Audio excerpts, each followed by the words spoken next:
Hello and welcome to What the F*** Just Happened Today, your essential guide to the daily shock and awe in national politics. I'm Joe Amditis. Let's get to it. It's Monday, January 22nd, 2024. Welcome to day 1098. The Biden administration announced new steps to expand access to contraception, abortion medication, and emergency abortion care at hospitals on the 51st anniversary of Roe v. Wade. 18 months after the Supreme Court overruled Roe v. Wade, Biden called on Congress to stop playing politics with a woman's life and freedom and codify Roe v. Wade into law.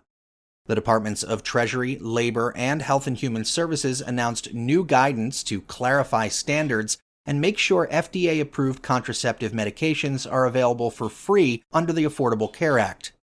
The Office of Personnel Management will offer new guidance to insurers to strengthen access to contraception for federal workers, retirees, and family members, and HHS also announced a comprehensive plan to increase awareness and understanding about the Emergency Medical Treatment and Labor Act, which requires patients to receive emergency medical care regardless of their ability to pay. Meanwhile, the Supreme Court allowed Border Patrol agents to cut through or move razor wire along the Mexican border that Texas installed to keep migrants from crossing into the state. The ruling, by a 5-4 vote, vacates a Fifth Circuit Court of Appeals injunction and reinstates federal authority over the international boundary between Mexico and Texas. Justices Clarence Thomas, Samuel Alito, Neil Gorsuch, and Brett Kavanaugh dissented. Meanwhile, Trump warned the Supreme Court that removing him from Colorado's 2024 ballot would unleash chaos and bedlam. Trump urged the court to put a swift and decisive end to lawsuits that say he is ineligible to serve as president because he engaged in insurrection on January 6th.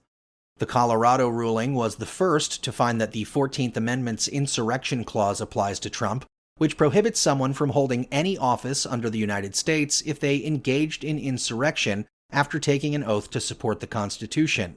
The Supreme Court is scheduled to hear the case on February 8th. Nikki Haley, meanwhile, questioned whether Trump was mentally fit to serve as president after he repeatedly confused her for Nancy Pelosi during a speech.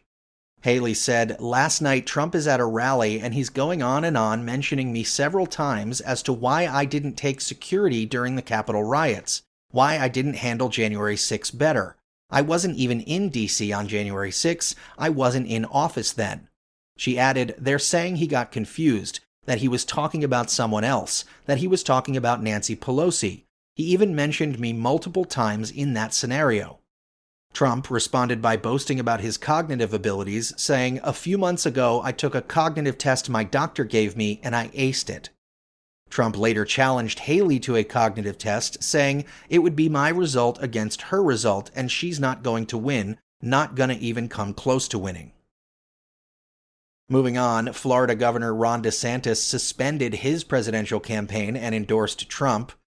"We don't have a clear path to victory," DeSantis said, just days before the New Hampshire primary, where he was projected to fall behind both Trump and Nikki Haley. One former DeSantis advisor said, "It was a total failure to launch. This thing blew up on the launch pad." And finally, the New Hampshire Attorney General's office is investigating an unlawful attempt at voter suppression after voters received a robocall that appears to be an AI voice clone of Biden.